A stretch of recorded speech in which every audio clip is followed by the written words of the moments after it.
नमस्कार। रोगी सेवा विषय द्वितीय पर्याय को आपण मानकु स्वागत।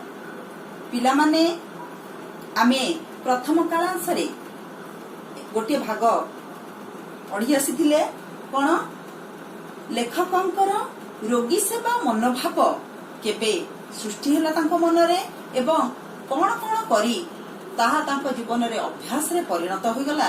आमे से अनुच्छेद रु पाठ करिथिले। मु तुम मानकु काम देइथिली। से काम थिला कोन जे तुमे माने मु पठन करिथिबा अंश को बारंबार पढ़िबो, बुझिबा पई चेष्टा करिबो, सेथिरु जो नूतन शब्द पाइबो तार तालिका प्रस्तुत करिबो। वर्तमान आमे माने सामाजिक दूरता रक्षा करी कोन करूछु, शिक्षादान कार्यक्रम करूछु। एटा श्रेणी गृह नहीं जे तुम पाखकु जिबी तुमे मते तम खाता रे करथिबा तालिका देखैबो बा एटा मु पचारिले तुमे हाथ टेकी की कहि दबो बा धाई आसी ब्लैक बोर्ड रे लिखि दबो। तेनु मु तुम माननकु विषय भितर थिबा किछि नूतन शब्दर तालिका करिछि, ताहा तुमकु देखौछि। ताकु देख, खाता रे टिपी रख एवं मु जे बळी तार अर्थ को बुझौथिबा भଳି वाक्य गठन करिछि ताकु नेकी सेही भଳି नूतन वाक्य गठन करिबा को चेष्टा कर। देख पिले चाटशाली जहाकू गाँ गहली भाषा रे कहती चाहाली बा पाठशाला, जहाकू वर्तमान तुमे कहूच विद्यालय। चाहाली तुमे तृतीय श्रेणी रे पढ़ीच।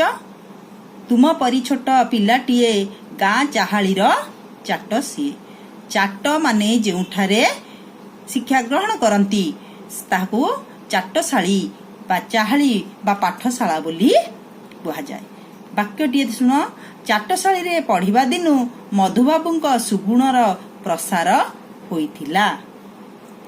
तापरे गोटे शब्द देख, चौताई। चारि भांग करी कपड़ा भांगिबा। तुमे देखिथिबो सबुदिने तुम माँ कपड़ा धुअंती, पोशाक धोइला परे ताकू सुखांती, सुखैला परे ताकू सजाड़ी की साइती की रखिया पाई ताकू भांगंती, चौतांती। ताकू कहिबा कपड़ा चारि भांग करके चौतेइबा। माँ पोशाक चौताई रखिले। तापरे आसीबा दशा। दशार अर्थ अवस्था बा समय। शेष दशारे लोकटी बहुत सेवा पाइला, अर्थात लोकटी को सबु लोक सेवार सुजोग पाती नहीं के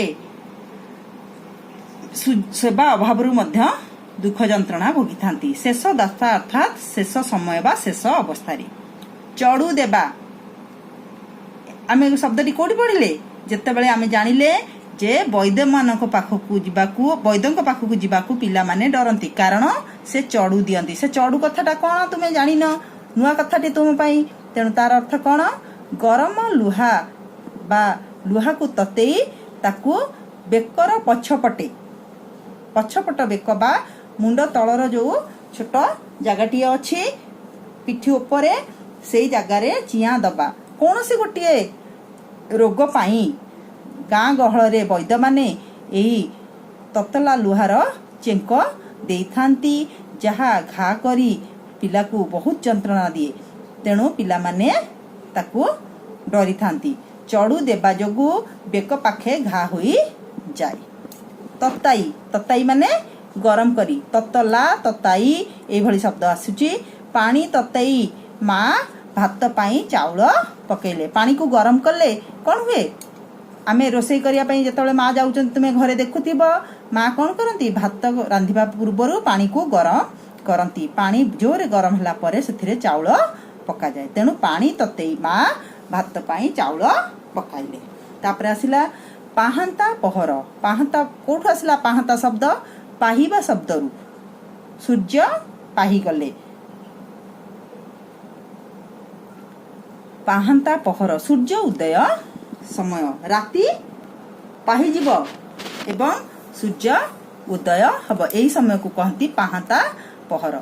पाहांता पहर को ठंडा लगुच। वर्तमान समय रे देखिबो दिन भरी हमको गरम लगुच, किंतु पाहांता पहर को ठंडा लगे।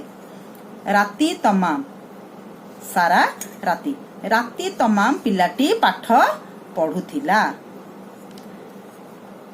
अचैतन्य अचैतन्य अर्थ अचेतन बा बेहोश बा जहार चैतन्य नथाए। अचैतन्य अवस्था से डाक्तरखाना रे अछंती बा बेहोश अवस्था रे डाक्तरखाना रे अछंती। अपरूप अत्यंत सुंदर प्रकृतिर अपरूप सौंदर्य पर्यटकों को आकृष्ट करे। आमे सुंदर जिनस देखा भल पाऊ। प्रकृति सबुठारु सौंदर्यमय। से प्रकृतिर अपरूप सौंदर्य जहा अत्यंत सुंदर ताहा पर्यटकों को आकृष्ट करे। एबे तुमे शब्द गुडी को जानिल, शब्दर अर्थ गुडी को जानिल। वर्तमान तम मानक पई किछि प्रश्न। ए प्रश्न माध्यम रे हुए तो तुमे बुझी नथिबा कथा गुडी को बुझी जीव। प्रथम प्रश्न, लेखक चाटशाली रु फेरी कौन देखिले?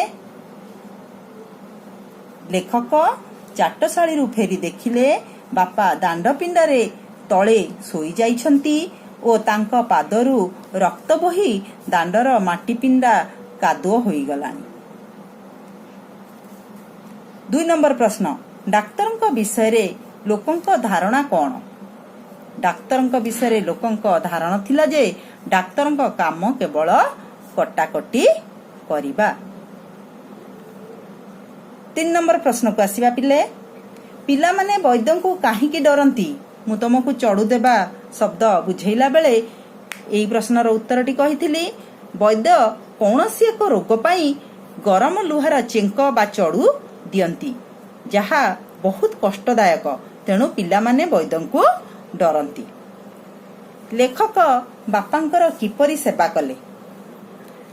प्रतिदिन वैद्यंक ठारू औषध आनी बापांक गोड़े लगाई कना बांधिबा, राति भरी जगी बसी गोड़ आउसी देबा ओ परवर्ती अवस्था रे निजे कौल दुबघास रस लगाई बापांक क्षत को भरिबा आदि भली कार्य करी से बापांकर सेवा करुथिले। 5 नंबर प्रश्न, कटा घा चिकित्सा विषय रे लेखक केउठारू जानिथिले? कटा घा चिकित्सा विषय रे परे श्रेणी रे स्वास्थ्य रक्षा बहिरू से जानिथिले। 6 नंबर प्रश्न, लेखकंक पितांक मृत्यु केते मसियार होइथिला ओ लेखक सेतेबेले कोन करुथिले? लेखकंक पितांक मृत्यु 1927 मसियार होइथिला। लेखक सेतेबेले मैट्रिकुलेशन परीक्षा देई घरे रहुथिले। 7 प्रश्न, लेखक मृत्युशज्यारे थिबा बापांक सेवा किपरि करुथिले ओहो एहा केउठारू शिखिथिले? ग्रहणी झाड़ा जोगु बिछଣା चदर बारंबार बदलाउथिले। क्षीण शरीर थिबारु आउ गोटिए सफा बिछଣା को टेकी सुआई देउथिले। राति दिन जगी बसी गोड़ हाथ आउसी देउथिले। से एहा सत्यवादी वन विद्यालय छात्र थिबा बेले शिखिथिले। अच्छा पिला माने वर्तमान रोगी सेवा प्रसंगर द्वितीय अधिवेशन एठी रखिबा एवं परवर्ती अधिवेशन रे आमे तार द्वितीय भाग को जिबा।